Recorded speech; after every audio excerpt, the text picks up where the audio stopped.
wasiirkii hore arrimaha dibadda Soomaaliya sidoo kalena muddo dheer soo ahaa suxufi madaxna ka ahaa laanta afka Soomaaliga idaacadda BBC-da Yuusuf Garaad Cumar Axmed ayaa qoraal ku dhow 3 bog oo soo geliyay bartiisa bulshada ee Facebook waxa uu cinwaan uga dhigay Somaliland maxay ku falaysaa midnimo isagoo qoraalkiisa ku soo beegay xilli uu maalintii labaad wada hadal uga socdo magaalada Djibouti madaxda Somaliland iyo Soomaaliya Yuusuf Garaad Cumar Axmed ayaa waxa uu qoraalkiisa ku yiri barbardhig ku saabsan matalaadda dawladda federaalka Soomaaliya iyo dawladda Somaliland labada dhinac markii ugu horeysay ay hor fadhiistaan waxay ahayd January 2012 waxay ahayd Chevening House oo ah meel aan ka fogeyn magaalada London shalay ka hor kulankii u dambeeyay wuxuu ahaa 2014 oo labada madaxweyne ay ku kulmeen Djibouti labada shir mid aniga oo suxufi ah ayaan joogay ayuu yiri Yuusuf Garaad ergooyinkana gooni ula kulmay midka kale wafdiga madaxweynaha ayaan ka mid ahaa oo miiska ayaan fadhiyay intii u dhaxaysay si wanaagsan ayaan ula socday marka aan suxufinimo ku shaqaynayay labada dhinac ayaan xog wareysanayay marar kale aniga oo matalaya Soomaaliya ayaan wada hadalka uga qayb galay Istanbul Ankara oo ay ahayd kulan aqoon-yahano iyo Djibouti qaar kale qabanqaabada ayaan wax ku lahaa is-araga aan la shaacin si hoose ayaan xogtooda u helay ku dhawaad dhamaantood waxa ii muuqatay inaan labada dhinac ahayn isku diyaar garow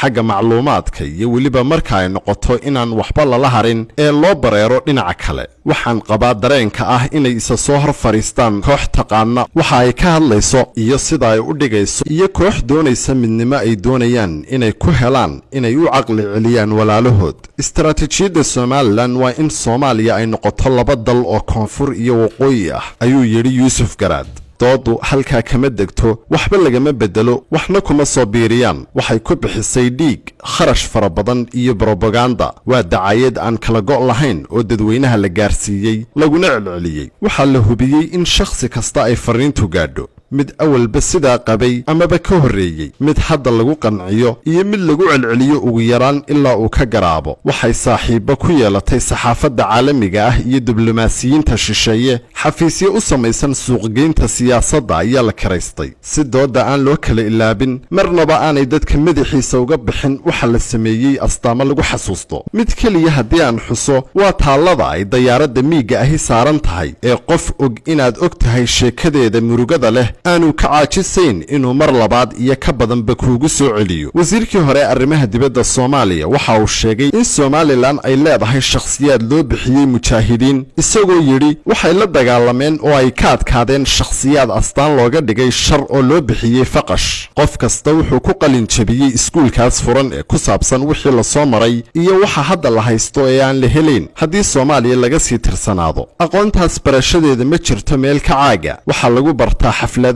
xafiisyada goobaha ganacsiga guryaha iyo saxaafadda bulshada waxaana laga dhageystaa raadiyaha iyo TV-ga ayuu yiri Yuusuf Garaad wasiirkii hore arrimaha dibadda Soomaaliya waxa uu yiri iyadoo ay taasi jirto ayaa marka wada hadal la tegayo waxa la soo xulaa dadka ugu xogogaalsan ugu mintidsan qaarkood ay waxyeello toos ah soo gaadhay oo marnaba aanay suurtagal ka ahayn inuu shaki ku dhasho waxa intaa uu heliya aqoon-yahano u soo diyaariya dooda mararka qaarna sooba raaca oo ka tirsan ergada madasha ayay tagaan iyaga oo ku hubaysan taariikh si taxadar leh loo soo xulay xadgudubyo iyo dhacdooyin foolxun oo dhab ah iyo qaar fasiraad aan sax ahayn laga bixiyay iyo wax kasta oo sax ama khalad leh ee ay Somaliland ku garheli karto kuna cadeyn karto in xalka kaliyahi uu yahay in laba dal la noqdo intaa waxa u dheer in shacab iyo dawladba ay la xisaabtamaan wafdigu marka ay dalka ku soo laabtaan maruu ka hadlayay federaalka ayaa waxa uu yiri Yuusuf Garaad Soomaaliya waxa u safta madaxay ku jiraan qaar ku soo booday ama lagu soo dhex tuuray wafdiga baxaya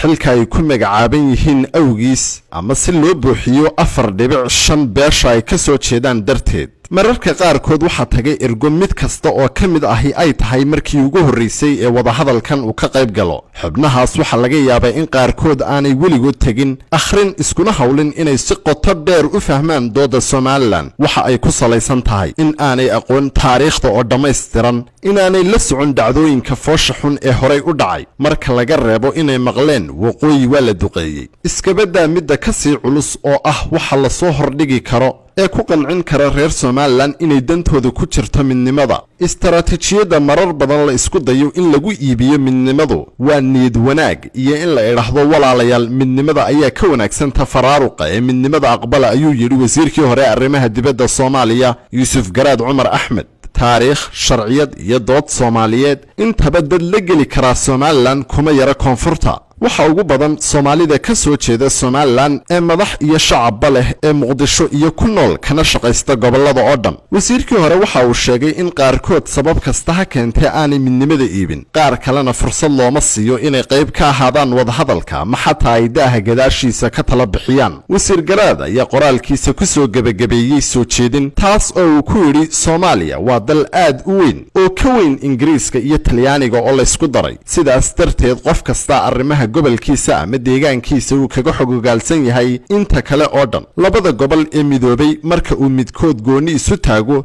inta u dhalatay ee sidaa taageersan iyo inta diidaniba arrinta way uga xogogaalsan yihiin Soomaalida inteeda kale. Mr. Garaad waxa uu sheegay inuu qabo in koonfurta laga furo dood dadweyne oo qoto dheer oo ujeedadeedu ay tahay inay sahasho isfaham. doodaasi waa inay jawaab u hesho buu yidhi weydiinta ah cinwaanka qormadan: Somaliland maxay ku falaysaa midnimo? madaxda Somaliland iyo shacabka taageersan waa maxay danta ugu jirta midnimada ee la tusi karo, la taabsiin karo, ayna ku qancin karaan? su'aashaas jawaabteeda waa inay dusha ka bartaan ugu yaraan inta siyaasadda ku jirta iyo inta danaysa inay gasho. iyagoo intaasi yaqaana kadib ayay marka la soo xulo u diyaargaroobi karaan oo ay dejin karaan istaraatiijiyadda wadahadalka iyo taatikada ay tahay in la adeegsado, ayuu ku soo gebagabeeyey wasiirkii hore arrimaha dibadda Soomaaliya Yuusuf Garaad Cumar